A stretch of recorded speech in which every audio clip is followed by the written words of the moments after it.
Hello students, आज हम करने वाले हैं law of conservation of energy for the case of free falling body.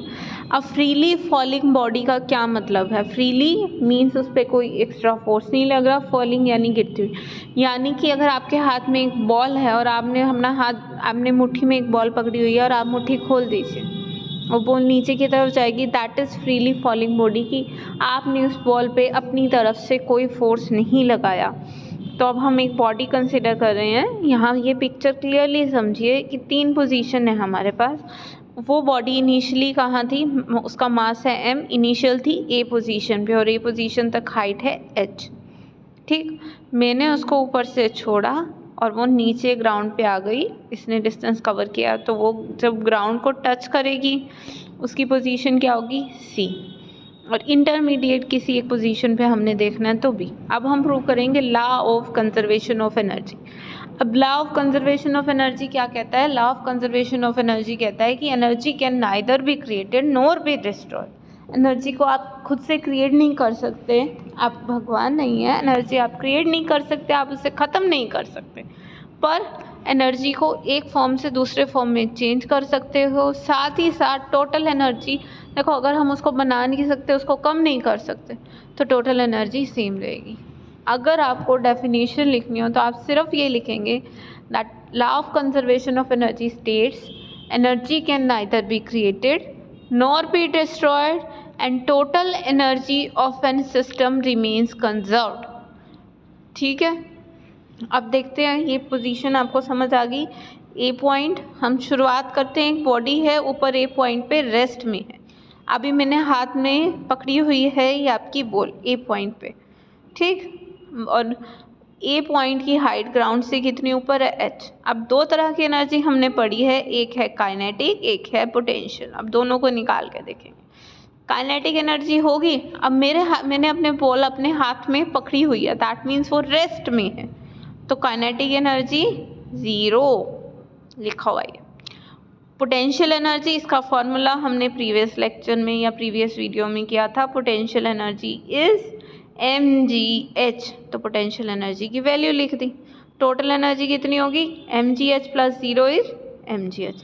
तो अगर वो बॉडी, वो जो बॉल है ए पॉइंट पे है, तो उसकी टोटल एनर्जी mgh। अब हम बात करते हैं, एक बार बिल्कुल नीचे आ जा। अब मैंने बॉल अपने हाथ से छोड़ी, ठीक, अब बॉल नीचे आ रही है। मैं खड़ी थी फर्स्ट फ्लोर पे, मैंने बॉल छोड़ी और वो बॉल नीचे गिर रही है। बीच में कहीं देखते हैं, बीच में अब इस बॉल की टोटल हाइट थी h, इस बॉल ने डिस्टेंस कवर किया x, तो वो ग्राउंड से कितनी ऊपर है भाई? h minus x। तो इसकी height from ground is h minus x, यानी अगर वो अर्थ को टच नहीं कर रही, उससे ऊपर कहीं भी है, उसकी कोई भी पोजीशन है, चाहे वो रेस्ट में है चाहे वो मोशन में है, if the ball is above the ground, तो उसमें पोटेंशियल एनर्जी होगी। कितनी एनर्जी? वही formula, mass acceleration of gravity into height. अब वो अर्थ से कितनी ऊपर है? h माइनस x, तो पोटेंशियल एनर्जी निकाल ली हमने। इसके बाद हम निकालेंगे काइनेटिक एनर्जी। तो काइनेटिक एनर्जी के लिए देखते हैं, काइनेटिक एनर्जी का फॉर्मूला याद करना पड़ेगा, हाफ एम वी स्क्वायर। अब v क्या है? Velocity of the body at position b, और ये थर्ड इक्वेशन ऑफ मोशन आपको फिर से आ गई पिक्चर में, v square minus u square is 2a। Initial velocity क्या थी भाई?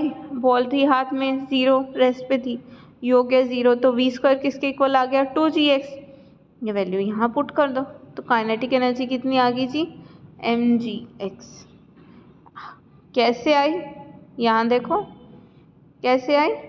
हाफ एम हमारा वी स्क्वायर निकला था 2gx, तो हाफ एम वी स्क्वायर की जगह रखा 2gx, 2 से 2 कैंसिल, आपके पास आ गया mgx।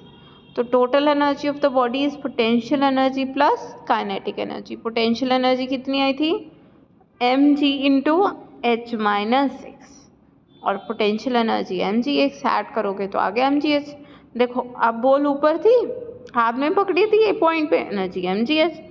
बॉल अब बीच में आ गई, यानी पहले जब ऊपर थी, रेस्ट में थी, सारी की सारी एनर्जी थी पोटेंशियल एनर्जी, फिर बीच में जब आई तो हाइट कम होगी, यानी पोटेंशियल एनर्जी कम होगी, बट वो मोशन में आ गई, तो उस वजह से उसमें काइनेटिक एनर्जी।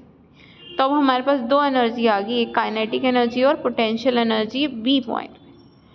जितनी पोटेंशियल एनर्जी कम हुई उतनी ही काइनेटिक एनर्जी गेन हो गई, दोनों को ऐड किया तो टोटल एनर्जी सेम। अब बॉल आ गई थी बिल्कुल ग्राउंड पे, थर्ड केस पे आ जाते हैं हम। अब बॉल बिल्कुल ग्राउंड पे है, ग्राउंड पे जैसे ही आप लोगों ने सबने देखा होगा बॉल ऊपर से छूट के ग्राउंड पे आई, ग्राउंड पे उसने टच किया, टच करते ही जैसे ही ग्राउंड पे टच किया हाइट होगी ज़ीरो, हाइट ज़ीरो होते ही पोटेंशियल एनर्जी होगी हमारी ज़ीरो। बट क्या उस टाइम बॉल रेस्ट में होती है? नहीं, बॉल वापस आती है और यानी कि उसमें मोशन है तो पोटेंशियल एनर्जी है। कितनी है काइनेटिक एनर्जी मोशन की वजह से? Half m v square. और फिर से वही थर्ड इक्वेशन में मोशन लगा दो, v square minus u square is equal to 2ax, क्योंकि यू तो पहले से ही जीरो है। ए है जी, एक्सेलरेशन ड्यू टू ग्रेविटी, और तो कोई एक्सेलरेशन हो ही नहीं रही है। और बॉल ने कितनी हाइट कवर की? देखो यहाँ से बॉल ने कितनी हाइट कवर की? h, ये वाली पूरी। अब ग्राउंड पे आ गई ना वो, सो h हाइट से s is equal to h, a is equal to z और u है जीरो। तो ये वैल्यू जब आप यहाँ रखेंगे बी स्क्वायर क्या आ जाएगा? 2gh के। और यहाँ पे अगर आप काइनेटिक एनर्जी निकालना चाहे हाफ एम वी स्क्वायर की जगह आ गया 2gh, तो mgh। अब पोटेंशियल ज़ीरो, काइनेटिक होगी mgh। तो तीनों केस हमने देखा है, दोबारा देख लो। यहाँ से जो पहला केस था दिस वन, जब बॉल ऊपर थी सिर्फ पोटेंशियल एनर्जी थी, ए पॉइंट पे काइनेटिक ज़ीरो थी, टोटल निकाल के देखी आई mgh।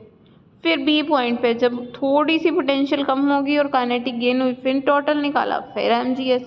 और जब बिल्कुल सी पॉइंट पे भी हमारे पास क्या वैल्यू आई? ये रही mgh तीनों। सो जो आपकी टोटल एनर्जी होती है वो क्या रहती है? Always same, conserve. तीनों केस में आपकी एनर्जी बिल्कुल same. So this is law of conservation of energy कि टोटल एनर्जी कभी भी देख लो सेम रहती है, उसकी फॉर्म बदलती जाती है। जब बिल्कुल ऊपर पोटेंशियल एनर्जी, बीच में दोनों काइनेटिक भी पोटेंशियल भी, उसकी हाइट भी है वो मोशन में। जब ग्राउंड पे टच कर दी यानी हाइट होगी ज़ीरो, पोटेंशियल ज़ीरो, सिर्फ kinetic energy. So that's it for today. Law of conservation of energy में सिर्फ इतना ही है। अगर फिर भी कोई प्रॉब्लम है बेटा कभी भी आप पूछ सकते हैं।